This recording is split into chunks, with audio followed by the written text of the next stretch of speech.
আসসালামু আলাইকুম। ইনস্টিটিউশনের পক্ষ থেকে আমি মোহাম্মদ নাহিদুল ইসলাম। আজকে আমরা অষ্টম শ্রেণীর অধ্যায় 3 এর পরিমাপ যে অধ্যায় রয়েছে সেটা হচ্ছে বর্গক্ষেত্রের সূত্রগুলো আজকে আমরা দেখব। বর্গক্ষেত্রের ক্ষেত্রে হচ্ছে যদি বর্গক্ষেত্রের বাহুর দৈর্ঘ্য ক একক হয়, কারণ আমরা জানি বর্গক্ষেত্রের প্রত্যেকটি বাহুর দৈর্ঘ্য একই, সেজন্য ক একক একটি বাহুর দৈর্ঘ্য হলে প্রত্যেকটা বাহুর দৈর্ঘ্যই ক একক হবে।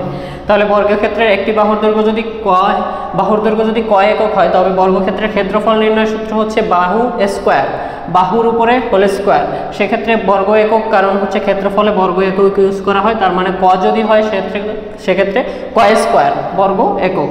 তাহলে ক্ষেত্রফল নির্ণয় সূত্রটা আমরা জেনেছি। এখন হচ্ছে বর্গক্ষেত্রের পরিসীমা যেটা নির্ণয় সূত্র সেটা হচ্ছে 4ক, কারণ হচ্ছে বর্গক্ষেত্রের হচ্ছে পরিসীমা হচ্ছে, তাহলে বর্গক্ষেত্রের পরিসীমা, কারণ হচ্ছে বর্গক্ষেত্রটা যদি এভাবে হয়, সমান দৈর্ঘ্যের যদি হয়, আমারটা যদি হয় নাই তোমরা এঁকে নিবে সমান দৈর্ঘ্য, এটাও যদি ক হয়, এটাও যদি ক হয়, এটাও যদি ক হয়, এটাও যদি ক হয়, সেক্ষেত্রে এই 4ক মানে হচ্ছে পরিসীমা, 4টা বাহুর দৈর্ঘ্য যোগফল।